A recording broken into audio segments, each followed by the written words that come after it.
Okay, सो बढ़ते हैं अब हम अपने इलास्ट्रेशन नंबर 10 की तरफ। हमने ऑलरेडी इलास्ट्रेशन नंबर 9 तक कंप्लीट कर लिया है। अब इलास्ट्रेशन नंबर 10 की तरफ बढ़ते हैं। यहाँ पे भी 2 पार्ट में क्वेश्चन है, देखते हैं। In a city daily sale of petrol at a petrol pump follows normal distribution and its mean is rupees 33,000, that is mu is 33,000। Dark marker use कर रहा हूं ताकि आपको विजिबल हो, ठीक है। And standard deviation that is sigma is 3000। ये value तो सबको निकालना आ गया होगा, है ना। अब क्वेश्चन पढ़ते हैं, obtain the percentage of days. क्या पूछा है? Percentage of days. तो जब हम लास्ट में आंसर जो आएगा हमारा, उसमें हम इनटू 100 कर देंगे, हमारा परसेंटेज आ जाएगा। ये भी आपको टेंशन नहीं, क्योंकि हमने बेसिक में कंप्लीट कर लिया है। Obtain the percentage of days of month during which the daily sale of product is less then 3000 litre. क्या मुझे क्वेश्चन फ्रेम करने नहीं आता? x इज लेस देन, बोला ना, लेस देन 3000 लीटर। क्लियर? यहां तक सबको क्लियर होगा। बोला कि जो आपका क्या बोलते हैं, सेल ऑफ पेट्रोल जो होगा, मतलब x जो होगा, मैं सेल ऑफ पेट्रोल को क्या अज्यूम किया, x। तो x का वैल्यू जो होगा वो लेस देन और इक्वल टू क्या होगा, 3000, ठीक है। इसको z के फॉर्मेट में लेके चलते हैं। अब तो ये डेली सीख सीख के आपकी आदत हो गई होगी भाई। अब आप भी बोल रहे होगे कि एक ही चीज पढ़ा रहे हो। आएगा थोड़ा सा आगे चेंज होने वाला है। x, तो x minus mu upon stand deviation, and next is 3000 minus what is the value of mu, 33,000 upon, ये 3000 लीटर है कि 30,000 लीटर? ओके, 30,000 लीटर, ठीक है। चलिए, अपॉन स्टैंड डेविएशन का वैल्यू क्या है, 3000। यहां तक भी सबको क्लियर हुआ होगा। आगे बढ़ते हैं। P ऑफ Z के फॉर्मेट में लेके जाएंगे ना भाई। Z less than is equal to, इसको करोगे ऊपर माइनस 3000 अपॉन 3000, क्या हो जाएगा ये, -1। यहां तक क्लियर है सबको कि Z का वैल्यू -1 से कम होगा। अब चलते हैं हमारे अगले स्टेप की तरफ।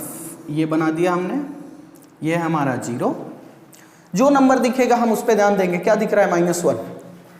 -1 मतलब कहीं यहां पे होगा। और उसने क्या बोला है कि Z का वैल्यू जो होगा -1 से कम होगा। ये देखो ना, Z is less than equal to -1, less than equal to -1। मैं बोल सकता हूं कि ये वैल्यू मांगने की कोशिश कर रहा है। सबको क्लियर हो रहा है बात? सॉरी, -इंफिनिटी प्लस इंफिनिटी कभी लिखना मत भूलना, है ना। चलिए, हमने ये बना दिया। अब मुझे ये वैल्यू मांग रहा है। ये वैल्यू मैं कहां से दे सकता हूं उसको?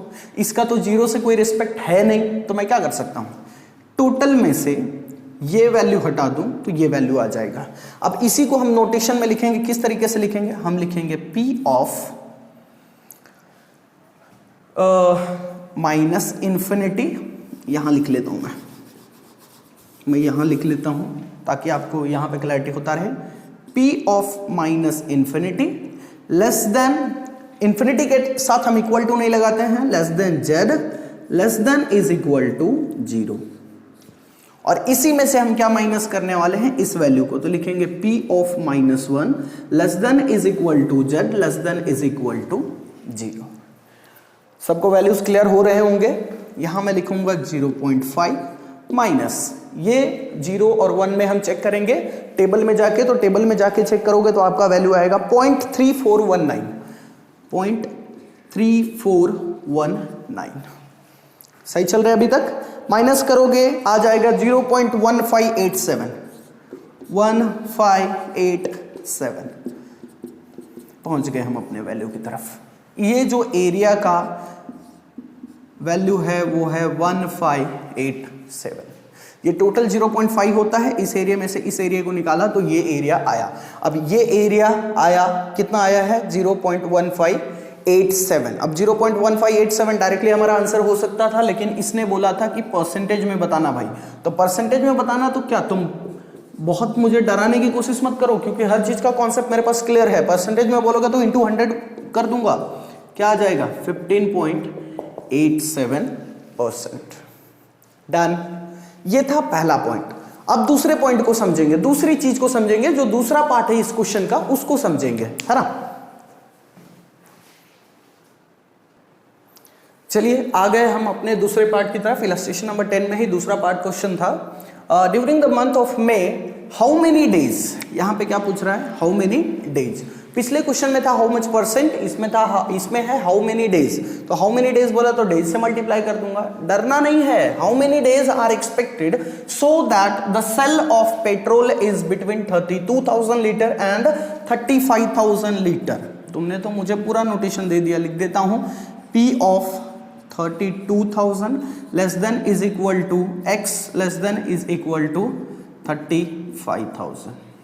इसके बिटवीन का वैल्यू मांग रहा है। चलिए इसके बिटवीन का वैल्यू लेते हैं, z के नोटेशन में स्टेप नहीं भूलेंगे, स्टेप नहीं भूलेंगे, स्टेप चलता रहेगा। जो स्टेप हम करते हैं वो स्टेप चलता रहेगा, लिखते चलते हैं। P ऑफ 32,000 माइनस क्या था mu, 33,000 divide by 3,000 less than is equal to x minus mu upon standard deviation less than is equal to 35,000 minus 32,000 upon 3,000, है ना, 33,000 सॉरी। स्टेप से ही चल रहे हैं। पहला स्टेप ये होता है, दूसरा स्टेप ये होता है, तीसरा स्टेप क्या होता है वो देख लेते हैं। पहला, दूसरा, तीसरा जेड के फॉर्मेट में लेके जा रहे हैं ना भाई हम। तो लिखेंगे P ऑफ, ये वैल्यू को आप कैलकुलेट करोगे, कैलकुलेटर आपके पास है तो मैं कैलकुलेट करने को नहीं बैठ रहा हूं। -0.33 less than is equal to Z less than is equal to 0.67, ये माइनस में आएगा, ठीक है, और ये पॉजिटिव है। इसके बाद हम कहाँ मूव करते थे, अपने चार्ट की तरफ।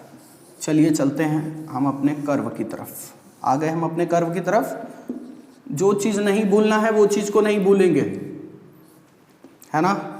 जो चीज़ को नहीं भूलना है वो चीज़ को नहीं भूलेंगे। -∞ प्लस इन्फिनिटी लिखना हम नहीं भूलेंगे, ठीक है, कसम खा लो। ये लिख दिया हमने। अब ये वैल्यू z का जो वैल्यू है वो 0.33 और 0.67 के बीच में है। 0.33 माइनस है, मतलब यहाँ कहीं पे है 0.33, और 0.67 मतलब यहाँ कहीं पे है 0.67। ये आपको जरूरी नहीं कि आप लाइन एकदम गिन के खींचो या समझदारी से खींचो, कोई जरूरी नहीं है। आपने खींच दिया, जो लाइन खींच दिया वो खींच दिया, बस वैल्यू आपका सही साइड पे होना चाहिए, है ना। -0.33 एंड 0.67, ये दोनों के बीच का एरिया मांग रहा है ना। हम कैसे निकाल सकते हैं ये दोनों के बीच का एरिया? क्या हम डायरेक्टली इन दोनों के बीच का वैल्यू हम निकाल सकते हैं क्या? नहीं निकाल सकते। हमें दूसरा रास्ता हमारे पास क्या है, यहां से यहां तक का वैल्यू और यहां से यहां तक का वैल्यू, दोनों का वैल्यू प्लस कर देंगे, हमारा आंसर आ जाएगा। लिख लेता हूं मैं इसका नोटेशन, क्या लिखूंगा, P of -∞ less than is equal to नहीं लगाऊंगा, z less than is equal to -∞ क्यों, लेकिन भाई -∞ क्यों ले लिया, गलती हो गई। क्या लिखूंगा, -0.33 less than is equal to z less than is equal to 0 plus P of 0 less than is equal to z less than is equal to 0.67। यहां तक क्लियर है सबको? ये वैल्यू निकालेंगे 0.3 के टेबल में जाके। देखिए आपको है ना इस तरीके से टेबल दिया रहेगा, ये किनारे में वैल्यूज होते हैं और ऊपर वैल्यूज होते हैं। तो इस साइड के वैल्यू आप दो वैल्यू चेक करोगे, मतलब यहां पे मान लो है 0.33, तो क्या चेक करोगे, 0.3 आप यहां से उठाओगे और ये 3 का वैल्यू यहां से उठाओगे, यहां लिखा होगा आपका 0.03। तो दो वैल्यू तो आपने यहां से उठा लिया ना, तो दो वैल्यू यहां से, तीसरा वैल्यू आप यहां से। तो इस तरीके से आप चेक करोगे तो यहां पे क्या वैल्यू आएगा, आपका वैल्यू आएगा 0.1293, 0.1293। Same goes with this question, क्या दिया है, इसका वैल्यू आएगा 0.2986, 0.2986। टोटल करोगे आंसर आएगा 0.3779। क्या मुझे इसके डिटेल में बताने की जरूरत है? इतना काफी हो गया भाई, आप पहले से करते आ रहे हो, आपको क्लैरिटी है। पार्ट 1 से आप देखते आ रहे हो ना, आपको पूरा समझ हो गया है क्वेश्चंस का। अब नंबर ऑफ डेज में बोला था, ये तो हमारे को एरिया आया, परसेंटेज में बोलता तो इंटू 100 कर देता, नंबर ऑफ डेज बोला है ना, during the month of May, how many days, month of May. अब नंबर ऑफ डेज मतलब ये पूरे ईयर का नहीं पूछ रहा है कि आप नंबर ऑफ डेज में इंटू 365 या 366 कर दो, मे मंथ का डेज के बारे में बात कर रहा है ना। तो मे मंथ में कितना डे होता है, 31 डे, 31 डे से मल्टीप्लाई कर दोगे आपका वैल्यू आ जाएगा 11.71 डेज। अप्रोक्सीमेट वैल्यू क्या हो गया, 12 डेज, है ना। इसका अप्रोक्सीमेट वैल्यू क्या हो जाएगा, 12 डेज। याद रखना अप्रोक्सीमेट वैल्यू डेज कभी ऐसा नहीं होता 11.71 डेज, आपका एग्जाम है 12.33 डेज के बाद, इस तरीके से नहीं होता है। 12 दिन के बाद आपका एग्जाम है, 13 दिन के बाद आपका एग्जाम है, इस तरीके से हम समझते हैं, ठीक है। 11.71 था, हमने 12 डेज कंसिडर किया। 11.31 रहता तो हम 11 डेज ही कंसिडर करेंगे। डन, यहां तक क्लियर है। चलो बढ़ेंगे अब हम इलस्ट्रेशन नंबर 11 की तरफ। चलिए अब देखते हैं हम इलस्ट्रेशन नंबर 11। ये वीडियो में एक और क्वेश्चन को कवर कर रहे हैं, एक और इलस्ट्रेशन को कवर कर रहे हैं। 10 और 11 इसी वीडियो में आपको मिल जाएगा। लंबा रहेगा थोड़ा वीडियो, बट कॉन्सेप्चुअल है तो थोड़ा टाइम तो लेगा ही। देखिए 200 students are selected from all the students of school and marks obtained by them in exam of 100 marks follows normal distribution. Mean marks is 60, standard division is 8, है ना। चलो म्यू मिल गया मुझे, mu is equal to 60, standard deviation is 8। इसको side में संभाल के रखो, जब तक ये साथ है तो टेंशन नहीं है। आगे बढ़ते हैं। इफ 70 और more marks are required for the special scholarship then obtain the number of students, then obtain the number of student. इसमें नंबर ऑफ स्टूडेंट को ऑब्टेन करना है तो नंबर ऑफ स्टूडेंट टोटल देख लेंगे कितना दिया, 200 स्टूडेंट, बस इंटू 200 कर दूंगा लास्ट में। परसेंटेज से बोलता है तो इंटू 100 करते हैं ना। टोटल परसेंट कितना होता है हमारा 100%, तो हम जो भी आंसर आता है उसको इंटू 100 कर देते हैं ना। नंबर ऑफ डेज मई वाला था ना, तो मई के नंबर ऑफ डेज में आपने क्या किया, मई में जितना टोटल डेज है उससे मल्टीप्लाई किया। तो यहाँ पे अगर टोटल नंबर ऑफ स्टूडेंट, हमारे को नंबर ऑफ स्टूडेंट पता करना है, तो जो भी आपका एरिया आएगा, जो भी आपका वैल्यू आएगा, उससे टोटल नंबर ऑफ स्टूडेंट से मल्टीप्लाई कर दो। यहाँ मेंशन करके दिया क्योंकि आपको तो टोटल स्टूडेंट पता होना चाहिए ना भाई, तभी तो आप मल्टीप्लाई करोगे ना। चलो obtain the number of student, percentage बोलता तो इंटू 100, नंबर ऑफ स्टूडेंट लेके चलते हैं। क्वेश्चन क्या बन रहा है, 70 और more, P of x greater than is equal to 70। कोई डाउट नहीं होना चाहिए, चलते जा रहा हूं मैं। Z के फॉर्मेट में लेके चलो, P of x minus mu upon standard deviation greater than equal to 70 minus 60 upon 8। आगे बढ़ते चल रहा हूं। P of Z greater than is equal to 70 minus 60 करूंगा कितना आएगा, 10, 10 डिवाइड बाई 8 करेंगे कितना आएगा, 1 पॉइंट समथिंग, 1.25। Z का वैल्यू जो होगा 1.25 से बड़ा होगा, ग्रेटर होगा। बना लेते हैं फॉर्मेट, ये बना दिया हमने, 0 माइनस इंफिनिटी प्लस इंफिनिटी, है ना। चलिए आगे चलते हैं। नंबर क्या दिख रहा है, 1.25, पॉजिटिव दिख रहा है, पॉजिटिव कर लेते हैं 1.25। Z का वैल्यू क्या होने वाला है, 1.25 से greater, Z is greater then 1.25, 1.25 से ग्रेटर। चलो 1.25 से ग्रेटर मांग रहा है तो ग्रेटर दूंगा ना भाई, उस साइड ग्रेटर, इस साइड लेसर। ये जो हमारा फॉर्मेट रहता है, अगर ये लाइन के लेसर बोलता, लेस देन बोलता तो हम इस साइड खींचते, ग्रेटर देन बोला तो उस साइड खींचा, ठीक है। 1.25 से ग्रेट मांग रहा है ना, Z बोल रहा है कि मैं 1.25 से ग्रेट हूं, तो लो Z फॉर्मेट उठाओ, ग्रेटर, है ना। चलो अब मुझे ये एरिया फाइंड करना है। ये एरिया मैं फाइंड कर सकता हूं क्या, डायरेक्टली मैं नहीं फाइंड कर सकता, तो मैं क्या करूंगा, यहां से यहां तक तो फाइंड कर सकता हूं ना।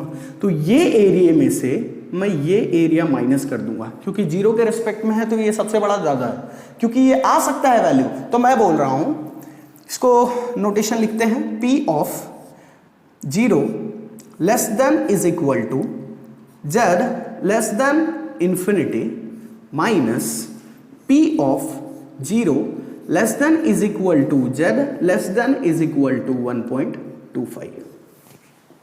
अगर हमको ये एरिया पता चल जाएगा तो ये एरिया इजीली पता चल जाएगा। इसका पूरा टोटल एरिया कितना होगा, 0.5। ये टोटल एरिया 0.5 है, उसमें से ये माइनस करेंगे, माइनस क्या दिया है 1.25। मैंने आपको क्या बोला, इस तरीके का आपको टेबल दिखेगा। तो 1.2 आप यहां देखोगे, 0.05 आप यहां देखोगे, तो 1.25 आ जाएगा। 1.25 में वैल्यू देखोगे जो भी इंटरसेक्ट कर रहा होगा, यहां पे जो इंटरसेक्ट करेगा, आपके टेबल में जाके देख लेना, टेबल में जाके देखोगे आपको वैल्यू मिलेगा 0.3944।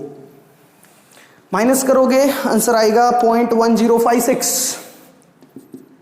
0.1056। क्या ये मेरा आंसर है? नहीं है, क्योंकि नंबर ऑफ डेज स्टूडेंट्स मांगा था, तो इंटू 200 कर दूंगा, इंटू 200 करूंगा तो आंसर आएगा नंबर ऑफ डेज टोटल कितना आएगा 21.12। अप्रोक्सीमेट कर दो इसको, ये वैल्यू अप्रोक्सीमेट करो तो 21 डेज आपका आंसर आ जाएगा। आई होप कि चीजें क्लियर हो रही होगी आप लोगों को। इलस्ट्रेशन नंबर 1 में पहला पार्ट था वो हमने क्लियर किया। अब बढ़ेंगे हम दूसरे पार्ट की तरफ।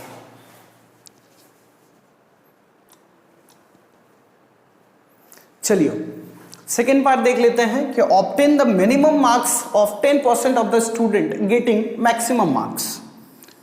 जो 10% स्टूडेंट हैं जो मैक्सिमम मार्क्स पा रहे हैं, मतलब ये पूरा लाइन समझ के चलो, इसमें से जो मैक्सिमम 10% जो स्टूडेंट्स है, मान लो ये 10% है, ये टोटल 100% है, उसमें से ये 10% बच्चे मैक्सिमम वाले हैं, ठीक है, ये मैक्सिमम वाले हैं, और ये 90% बच्चे बाकी सारे है ना।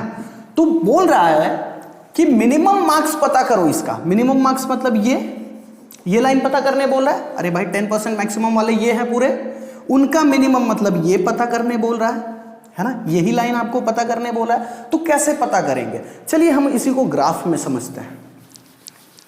ये तो मैंने आपको जनरल एग्जांपल दिया, अब हम इसको ग्राफ में देखते हैं। Obtain the minimum marks, minimum marks पता करो किसका? 10% of the student getting maximum marks.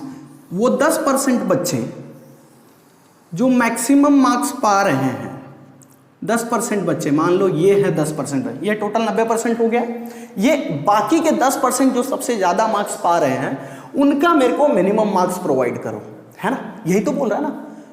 वो 10% बच्चे जो मैक्सिमम मार्क्स पा रहे हैं, उनका मिनिमम बताओ, मतलब मिनिमम सबसे कम तो यही 1, फिर बढ़ते बढ़ते बढ़ते बढ़ते बढ़ते ये पूरा 10% है, तो इसका मिनिमम मतलब ये, बात को समझने की कोशिश कीजिएगा, उसका मिनिमम मतलब ये, मतलब मेरे को ये वैल्यूज वाला कॉन्सेप्ट हो गया। 10% ऑफ द मैक्सिमम मार्क्स ये रहे, ये पूरा एरिया, उसमें से मेरे को ये वैल्यू पता करना है। मान के चलता हूं ये Z1 है, क्या है Z1 0, ये माइनस इन्फिनिटी, ये इन्फिनिटी, यहां पे x नहीं रह सकता इसलिए मैं Z लेता हूं, ठीक है। चलो अब इसको नोटेशन पे लेके आते हैं। P ऑफ x क्या है? गेटिंग मैक्सिमम मार्क्स ना, तो x is greater than is equal to, marks का वैल्यू पता है? नहीं पता। मैं मान के चलता हूं कि ये x1 है। क्या है ये? x1। अगर हमारे को यहां पे मार्क्स देता तो टेंशन नहीं था, लेकिन यहां पे मार्क्स नहीं दिया हमारे को, क्या दिया है डायरेक्टली उसने? 0.10, दैट इज Z1 का वैल्यू 0.10 गिवन है ना, यस 0.10 गिवन है हमको, है ना, तो हमने लिख लिया। उसने बोला कि P of x greater than equal to x1 is equal to 0.10, मतलब यहां से यहां तक का वैल्यू उसने क्या दिया है? 0.10। हम लिखते चलते हैं। अब इसको z के फॉर्मेट में कन्वर्ट करो, x minus mu upon stand deviation greater than equal to x1 minus mu कितना था भाई? ये क्वेश्चन में म्यू कितना था? 60 अपॉन 8। लाइन नहीं टूटने देंगे, आपका टेंशन क्या था? सिर्फ ये लाइन, रूल नहीं टूटने देंगे, रूल उसी तरीके से चलेगा जैसा हमारा चल रहा था, हम वो उसी तरीके से चलेंगे। P ऑफ, यहां पे बोला था 10% of the student getting maximum marks, 10% of the student getting maximum. जब भी आपको परसेंटेज दे दे ना, तब डायरेक्टली आपको वैल्यू दे दिया है, यहां का वैल्यू आपको डायरेक्टली दे दे, दिमाग में बिठा लो। जब भी आपको परसेंटेज दे दे तब आपको डायरेक्टली यहां का वैल्यू दे दिया है ना, तो डायरेक्टली हमको वहां का वैल्यू मिल गया 0.10। यहां का वैल्यू मुझे नहीं पता, सिर्फ बोला 10% of the student getting maximum marks, ठीक है। मैक्सिमम मार्क्स मैं बोलता हूं x is greater than equal to x1 is equal to 0.10। देखो ये कॉन्सेप्ट थोड़ा सा नया लगेगा, 2-3 क्वेश्चन प्रैक्टिस करते जाओगे तो टेंशन खत्म। ये किया हमने P of z greater than equal to x1 minus, तो इसको मैं मान के चलता हूं ये हमारा हो गया z1। इसी यही लाइन से तो चलते थे ना, पहला स्टेप ये, दूसरा स्टेप ये, तीसरा स्टेप ये, है ना। z is greater than equal to z1, तीनों स्टेप हमने फॉलो किया। चौथे स्टेप में हम कहां जाते थे, यहां पे जाते थे, और यहां हमारा बोला है कि z1 का जो वैल्यू होगा, सॉरी z का जो वैल्यू होगा z1 से ज्यादा होगा, है ना, z1 से ज्यादा होगा। ज्यादा का कौन सा फॉलो हो रहा है, चलिए उसी तरीके से चल रहे हैं हम लोग। 0.10 0.10 कितना ज्यादा होगा, तो 0.10, मतलब इसका वैल्यू 0.10 गिवन है। देखो इसका वैल्यू क्या दिया है, 0.10, है ना, इसका वैल्यू क्या दे दिया है, 0.10। अब आगे चलते हैं, क्या हम ये Z1 डायरेक्टली फाइंड कर सकते हैं क्या इसके थ्रू, नहीं कर सकते। हमारे से क्या पूछा था, obtain the minimum marks of 10% of the students getting maximum marks, मतलब ये वैल्यू पूछा है कि ये लाइन बताओ कि इसका वैल्यू क्या होगा। इसका वैल्यू क्या होगा तो देख लेते हैं हम, लिखते हैं हम P of 0 less than is equal to Z less than infinity minus P of Z1 less than equal to Z less than infinity. ये एरिया मुझे पता है ना, तो ये एरिया फाइंड करना इजीली हो गया। क्या आ गया इसका एरिया, तो ये पूरा वैल्यू है 0.5 माइनस ये एरिया है 0.1, तो ये एरिया क्या आ गया हमारा 0.4 आ गया, ये एरिया 0.4। और जब मुझे एरिया पता चल गया तो क्या मेरे को ये वैल्यू पता करना मुश्किल है क्या, नहीं मुश्किल है, मैं पता कर लूंगा। Z1 का वैल्यू 0.4 कहां पे है भाई, जाएंगे हम चार्ट में और वो पीछे के चार्ट में हम देखेंगे पूरा इसी तरीके से। तो हम अब डायरेक्टली एरिया ढूंढेंगे कि आसपास एरिया क्या है। तो आपको डायरेक्टली तो नहीं मिलेगा एरिया 0.4, आपको तकरीबन एक वैल्यू मिलेगा 0.3997 और एक वैल्यू दिखेगा 0.4015 या 4015। इस तरीके का आपको वैल्यू मिलेगा, मतलब आसपास का वैल्यू मुझे मिला, है ना। तो इसको जब आपने टेबल में देखा तो 1.28 आया, इसको देखा तो आपने क्या आया 1.29। हम क्या कर रहे थे, पिछले सारे क्वेश्चन में एवरेजेस उठा ले रहे थे ना, यस इजीली हम एवरेजेस उठा लेंगे। लेकिन एक चीज का ध्यान रखिएगा, ऐसे टाइप के क्वेश्चन जब भी आपके परसेंटेज टाइप के क्वेश्चन आए तो आप क्या करो ना, नियर बाई वाले वैल्यूज को कंसिडर किया करो। नियर बाई मतलब जैसे मुझे क्या चाहिए था 0.40, उससे नियर बाई ये है या ये है। अगर दोनों आसपास वाले हैं तो एवरेज उठा लूंगा, आसपास मतलब 1 2 3 4 का गैप है तो मैं एवरेज उठा लूंगा, नहीं तो हम क्या करेंगे जो नियर बाय वैल्यू होगा उसी को उठा लेंगे। तो मुझे दिखा कि ये 1.28 3997 तुरंत आ जाएगा 40, ये 4015 थोड़ा 15 का गैप हो जा रहा है, इधर सिर्फ 3 का गैप आ रहा है, तो हमने क्या किया 1.28 को उठा लिया, है ना। 1.28 जेड का वैल्यू क्या आ गया 1.28, जेड का वैल्यू क्या आ गया 1.28। मेरे को क्या बोला था, ऑब्टेन द मिनिमम मार्क्स, मुझसे Z1 पूछा था क्या, नहीं, मुझे क्या पूछा था वो मिनिमम मार्क्स, मतलब x1 का वैल्यू पूछा था। x1 का वैल्यू मैं कैसे बताऊंगा, तो मेरे पास देखिए ये फॉर्मेट उठा सकता हूं, Z1 is equal to x1 minus 60/8। ये फॉर्मेट है हमारे पास।